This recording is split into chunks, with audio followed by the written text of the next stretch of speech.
Hello students, स्वागत है आपका हमारे चैनल पे डे नाइट क्लास में। आज हम लोग पढ़ेंगे एसएससी जीडी के एग्ज़ाम होने वाले हैं। इसमें एसएससी जीडी में जो आपकी आती है हिंदी के क्वेश्चन हम आपको बताएंगे। हम लोग प्रैक्टिस सेट करेंगे एक्चुअली में, और हम करेंगे जीके। जीएस आएगी इसमें, तो आपको इसके क्वेश्चन देंगे। सामान्य ज्ञान एवं सामान्य जागरूकता और हिंदी के क्वेश्चन आपको प्रैक्टिस हम कराने जा रहे हैं। तो चैनल को सब्सक्राइब करिए, शेयर करिए वीडियो। चलिए अब हम शुरू करते हैं। क्वेश्चन देखिए, सामान्य ज्ञान के प्रश्न हम शुरू कर रहे हैं, पहले ले रहे हैं। और इसको देखिए, इसमें कौन क्वेश्चन आपको आ रहे हैं नहीं आ रहे हैं, मोस्ट इंपॉर्टेंट क्वेश्चन है, नोट कर लीजिएगा। निम्नलिखित में कौन सा भारत में सतत विकास लक्ष्यों के कार्यान्वयन के लिए एक नोडल संस्था है? ऐसी नोडल संस्था का नाम पूछा गया है जो भारत में सतत विकास के लक्ष्यों को पूरा करने में मदद करती है। कौन सी है? सतत विकास लक्ष्यों को पूरा करने के लिए ये आपका नीति आयोग। पहले ये योजना आयोग था, योजना आयोग का नाम बदलकर नीति आयोग कर दिया गया है। भारत में सतत विकास लक्ष्यों में जो एजेंडा 2030 है, 2030 तक का एजेंडा बनाया गया है नीति आयोग के द्वारा।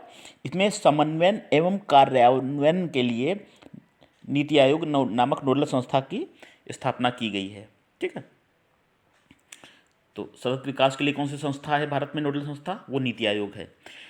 नागार्जुन कोंडा स्तूप भारत के किस राज्य में स्थित है? नागार्जुन कोंडा, तो ये स्थित है आपकी आंध्र प्रदेश के गुंटूर जिले में स्थित है। आंध्र प्रदेश में ऑप्शन होगा सी, गुंटूर जिला है। और यह स्थल जो है नल्ला मल्ला की पहाड़ियों और कृष्णा नदी से घिरा हुआ है। नागार्जुन कोंडा स्तूप है आंध्र प्रदेश में के गुंटूर जिले में है, और नल्ला मल्ला की पहाड़ियों और कृष्णा नगर से ये जुड़ा हुआ है। प्रश्न से संबंधित चीज़ें भी हम आपको बताते रहेंगे। कौन सा केंद्रीय बजट के राजस्व खाते में सम्मिलित नहीं किया जाता है? केंद्रीय बजट के राजस्व खाते में सम्मिलित नहीं किया जाता है, कौन सा है वो? पढ़िए चारों ऑप्शन। 23 नंबर में आपका जो होगा अल्प बचतें। जो अल्प बचत हैं तो ये राजस्व खाते में इनको कर, देखिए राजस्व खाते में क्या कहता है, कर प्राप्तियां आती हैं, ब्याज प्राप्तियां आती हैं, राजस्व विभाग की सार्वजनिक आती हैं। ये छोटी छोटी जो अल्प बचतें हैं ये आपकी केंद्रीय बजट के राजस्व खाते में शामिल नहीं होती हैं। अगला है 24वां प्रश्न। कौन सा राष्ट्रपति निर्विरोध चुना गया? सबसे मोस्ट इंपॉर्टेंट क्वेश्चन है। और 1977 में कौन चुने गए थे आपके? कौन? नीलम संजीवा रेड्डी। सी ऑप्शन आपका सही है। अगला प्रश्न देखेंगे हम। नीलम संजीवा रेड्डी, हम आपको इसके बारे में कुछ और क्वेश्चन पॉइंट बता दे रहे हैं। देखिए, नीलम संजीवा रेड्डी भारत के छठे राष्ट्रपति थे, छठवें राष्ट्रपति थे। 1977 तो हमने डेट आपको बता दी। और ये ऐसे थे जो एकमात्र थे ऐसे राष्ट्रपति जो निर्विरोध चुने गए थे। 25वां देखेंगे, किसी वाद्य यंत्र की ध्वनि तीव्रता किस यंत्र द्वारा मापी जाती है? तो संगीत यंत्र की ध्वनि तीव्रता नापी जाती है, मालूम होगा आपको, डेसिबल में नापी जाती है। सी ऑप्शन आएगा आपका। डेसिबल को क्या कैसे लिखते हैं हम? डेसिबल को ऐसे भी लिखते हैं, डी लिखते हैं प्लस बी लिखते हैं। पहली महिला ओलंपिक खिताब विजेता का नाम पूछा गया है। पहली महिला ओलंपिक खिताब विजेता भारत की कौन है? तो इसमें आंसर होगा आपका कर्णम मल्लेश्वरी। इन्होंने 19 सितंबर 2000 को सिडनी में 69 किलोग्राम भार वर्ग में ओलंपिक का कांस्य जीता था। ठीक है, तो कर्णम मल्लेश्वरी नाम हो जाएगा आपका। उत्तर ये आपका पहली महिला थी ओलंपिक में जीतने वाली। 2000 में सिडनी ओलंपिक हुए थे, उसमें जीता था इन्होंने। ठीक, ओलंपिक का कांस्य पदक, ठीक, कांस्य पदक जीता था।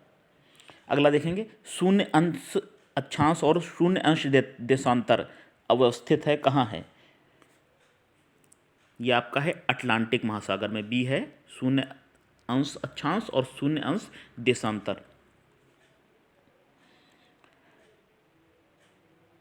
अगला है अमृता शेरगिल किस रूप में, अमृता शेरगिल को किस रूप में जाना जाता है। तो ये क्वेश्चन बताना है, चित्रकार है, मूर्तिकार है कि संगीतकार है कि ये नृत्यांगना है। भारत की फेमस हस्ती अमृता शेरगिल, ये हैं आपकी पेंटर, ये चित्रकार हैं, चित्रकार हैं। ए ऑप्शन आपका सही हो जाएगा। ये भारत की प्रसिद्ध चित्रकार हैं।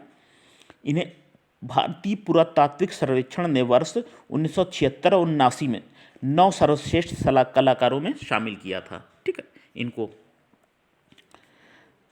अगला क्वेश्चन, कौन सा उपकरण विद्युत ऊर्जा को यांत्रिक ऊर्जा में परिवर्तित करता है। विद्युत ऊर्जा मिल रही है और उसको बदल रहा है यांत्रिक ऊर्जा में। आंसर क्या होगा, इलेक्ट्रिक मोटर होगा। आपका आंसर होगा electric motor, option number B. Electric motor क्या काम करता है, इलेक्ट्रिक मोटर विद्युत ऊर्जा जो उसको मिलती है उसको यांत्रिक ऊर्जा में परिवर्तित कर देता है। इलेक्ट्रॉनिक जनरेटर यांत्रिक ऊर्जा को विद्युत ऊर्जा में बदल देता है। ठीक है, अगला देखेंगे, सम्राट अशोक ने बराबर पहाड़ियों में कितनी गुफाओं का निर्माण किया था। बराबर पहाड़ियों में कितनी गुफाओं का निर्माण किया था पूछा गया है। कितनी गुफाएं थी इसमें, इसमें गुफाएं थी 4। ऑप्शन होगा बी आपका, 4 गुफाएं हैं, जिसमें लोमश गुफा, ऋषि गुफा, सुदामा, कर्ण, चौपर, विश्व झोपड़ी गुफा। ठीक है, तो 4 आप याद कर लिए, 4 बराबर की पहाड़ियों में 4 गुफाओं का निर्माण कराया। दक्षिण भारत की सबसे ऊंची चोटी, दक्षिण भारत की सबसे ऊंची चोटी कौन सी है, अन्नाई मुड़ी। दक्षिण भारत की सबसे ऊंची चोटी अन्नाई मुड़ी। इंपॉर्टेंट क्वेश्चन है इसलिए दोबारा बता देते हैं। अच्छा, इसकी जो ऊंचाई है वो 2695 मीटर है और केरल राज्य के इडुक्की जिले में है। ये कहाँ है, अन्नाई मुड़ी जो है सबसे चोटी के यहाँ कहाँ है, ये केरल में है। दक्षिण भारत की सबसे ऊंची चोटी केरल में अन्नाई मुड़ी है। केरल का एक इडुक्की जिला है, वहाँ है। अब 32 देखेंगे, सिंधु घाटी सभ्यता का एक बंदरगाह पूछा गया, कौन सा है सिंधु घाटी सभ्यता का बंदरगाह बताना है। तो ये बंदरगाह आपका हो जाएगा, इंपॉर्टेंट क्वेश्चन है, बी नोट कर लीजिएगा। सिंधु घाटी सभ्यता का जो बंदरगाह था वो वहाँ से आयात निर्यात होता था, वो है बी ऑप्शन आपका। लोथल है, लोथल कहाँ है, लोथल है आपका गुजरात के अहमदाबाद जिले में भोगवा नदी के किनारे है। ठीक है, ये गुजरात में है। लोथल है आपका गुजरात में भोगवा नदी के किनारे अहमदाबाद जिले में। ठीक, अगला देखेंगे, कौन सी प्रक्रिया प्राकृतिक जल विज्ञान और जल चक्र का भाग नहीं है।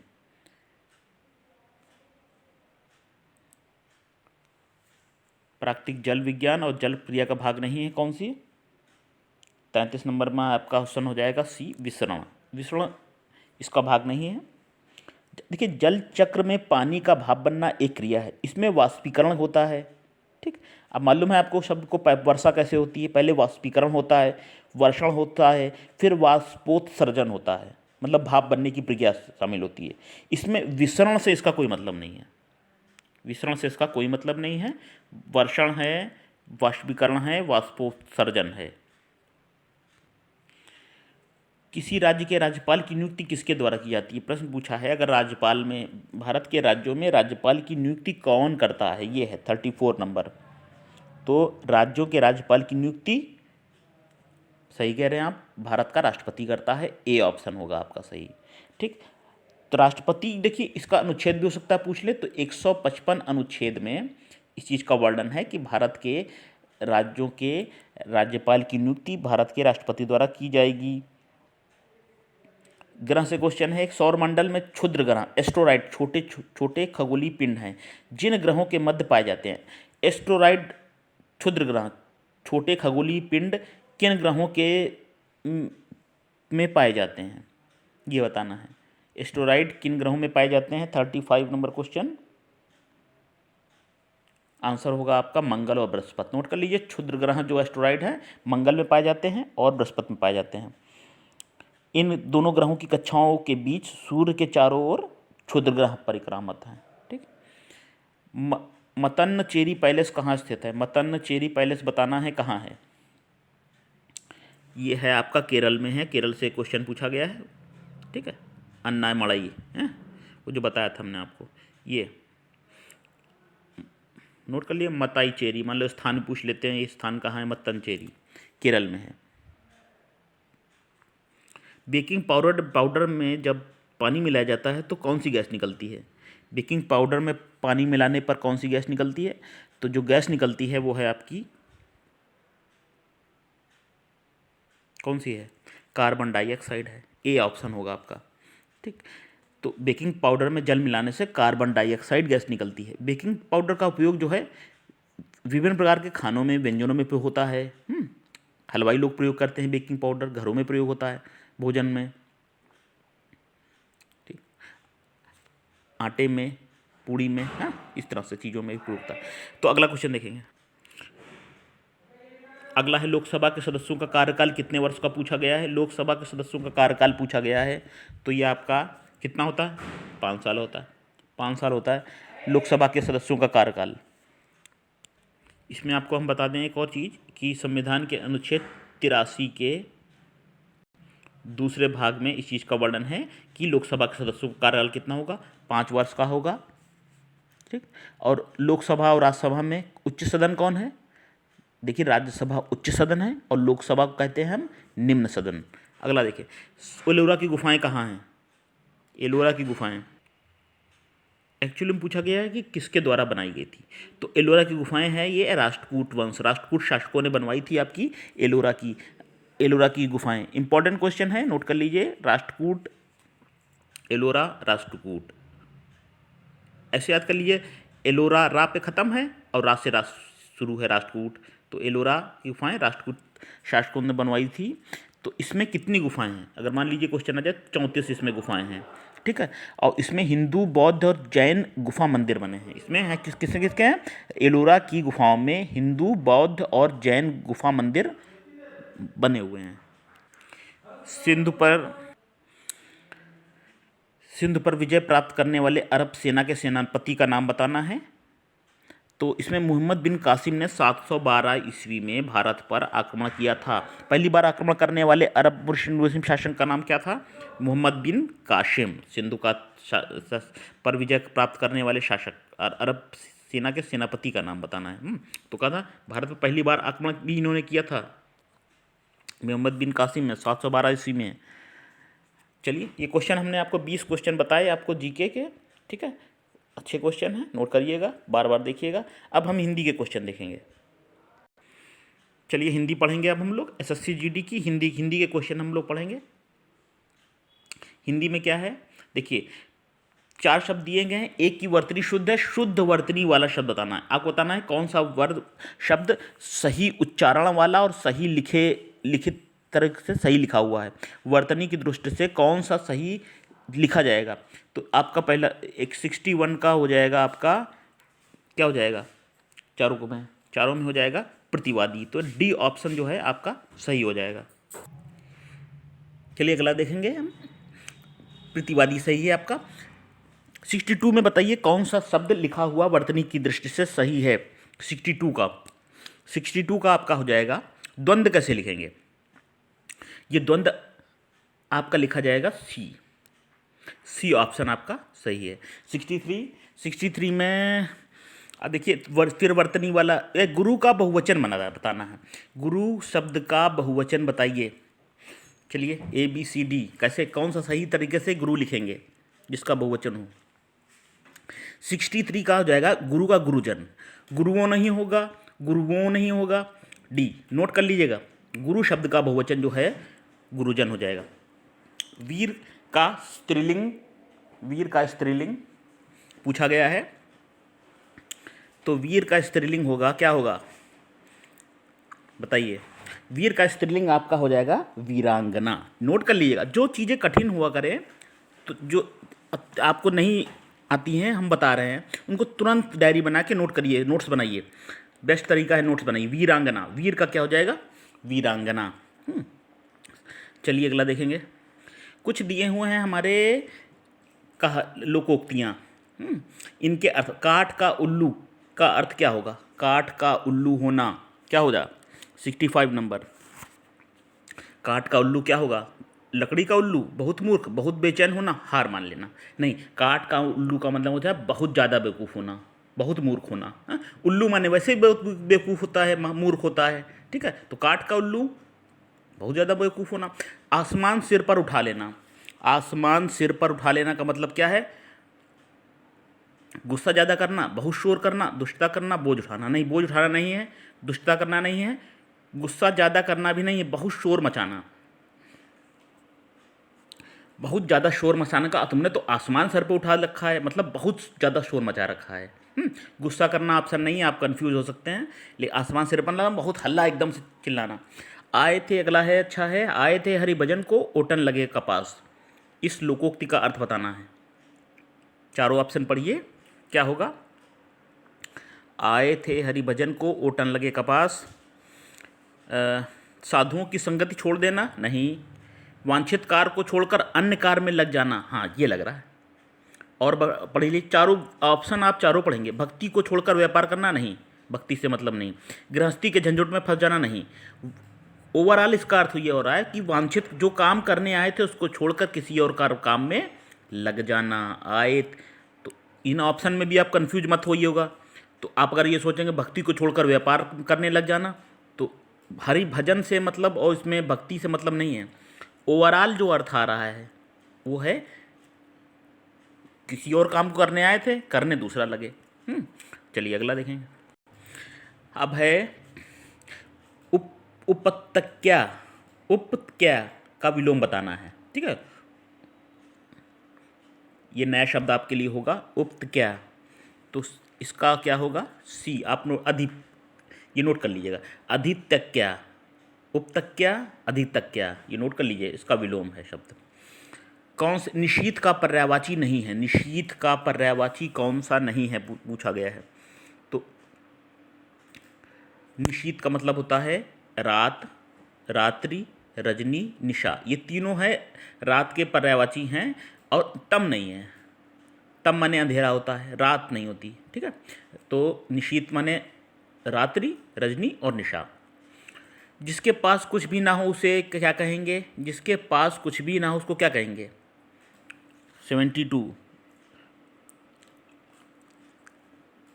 देखिए, गरीब नहीं कहेंगे हम। गरीब के पास ऐसा नहीं कुछ होता ही नहीं, गरीब के पास होता है लेकिन जितना ज़रूरत हो उससे बहुत कम होता है।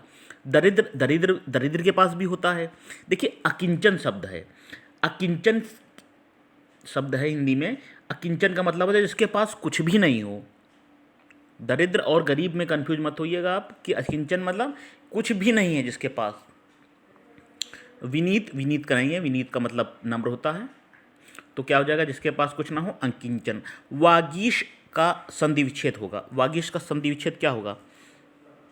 73 नोट कर लीजिएगा। वाक प्लस ईश, वाक प्लस ईश।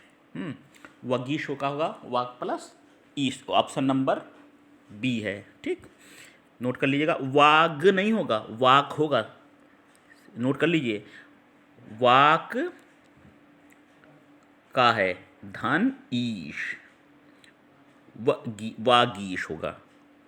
वागीश आ भी चुका है परीक्षा में। भाववाचक संज्ञा, भाव जिसमें निकलता हो, भाववाचक संज्ञा कौन कौन से भाव हैं? प्रेम है, ईर्षा है, नफरत है, प्यार है, क्रोध है, ये सब भाव हैं। तो इन शब्दों में कौन सा भाव है? पंडित भाव नहीं है, चलना भाव नहीं है, इच्छा भाव नहीं है, ये भाव मित्रता का है, ठीक। तो उसको भाववाचक संज्ञा कहेंगे। गेहूं और गुलाब किसकी रचना है पूछा गया है। गेहूं और गुलाब ना मालूम हो, नोट कर लें। राम वृक्ष बेनीपुरी की है, रचनाएं भी हो सकता है पूछ लें। राम वृक्ष बेनीपुरी ने लिखा था गेहूं और गुलाब। अगला देखिए, आपका एक पैसेज दिया है, उसमें शब्दों को भरना है। वन में राम को अनेक विपत्तियों का क्या करना पड़ा? अनेक विपत्तियों का सामना करना पड़ा, सामना, अनेक विपत्तियों का सामना करना पड़ा। एक दिन लंका के राजा रावण की बहन शूर्पणखा वहाँ घूमती हुई आई। वह राम के सौंदर्य को देखकर उन पर क्या हो गई? उन पर क्या हो गई? राम को उन पर मोहित हो गई। 77 का क्या होगा आपका? सी, मोहित हो गई। हाँ, सरल है पैसेज ये जो दिए हैं शब्द, वरना सरल है। मोहित हो गई, ठीक है। राम से विवाह करने की इच्छा प्रकट की। राम ने उसके को ठुकरा दिया। राम ने उसके किस चीज़ को ठुकरा दिया? प्रस्ताव को, लगाव को, आदर को, आदेश को। स्पष्ट है कि राम ने उसके प्रस्ताव को ठुकरा दिया। और उसने अपने भाई रावण को, उसकी सहायता से राम ने वानरों की सेना तैयार की और लंका पर चढ़ाई कर दी। ठीक है, चलिए ये कुछ क्वेश्चन थे जो हमने शब्द भरने वाले थे। हमने आपको स्टूडेंट्स आपको बताए, हमने 20 क्वेश्चन हमने आपको बताए जीके के। ठीक, जीके में जो क्वेश्चन आए और उसके साथ हमने आपको विस्तार से बता दिया और जो चीज़ें उस तथ्य से संबंधित थी। हिंदी के हमने आपको क्वेश्चन बताए। हम इसमें आपको एसएससी जीडी की इंग्लिश भी हम आपको बताएंगे, क्योंकि इंग्लिश की भर्ती कम है, लेकिन जिन स्टूडेंट्स ने भरा है इंग्लिश ऑप्शन के रूप में, इंग्लिश भी हम बताएंगे। और तो चलिए सब्सक्राइब करिएगा हमारे चैनल को, बेल आइकन दबाइएगा, सब्सक्राइब करिएगा अधिक से अधिक और लाइक करिएगा। हम अभी जो है आपको इसके मैथ, एसएससी जीडी की मैथ और रीजनिंग, इसकी अभी अंकुर सर आपको पढ़ाएंगे। आपकी क्लासेस आपको रेगुलर लगेंगी, हमने आपको 2 क्लासेस दे दी हैं और आपको मिलेंगी, रेगुलर क्लासेस मिलती रहेंगी। बने रहिए बस हमारे चैनल पे, फिर मिलेंगे। नमस्कार।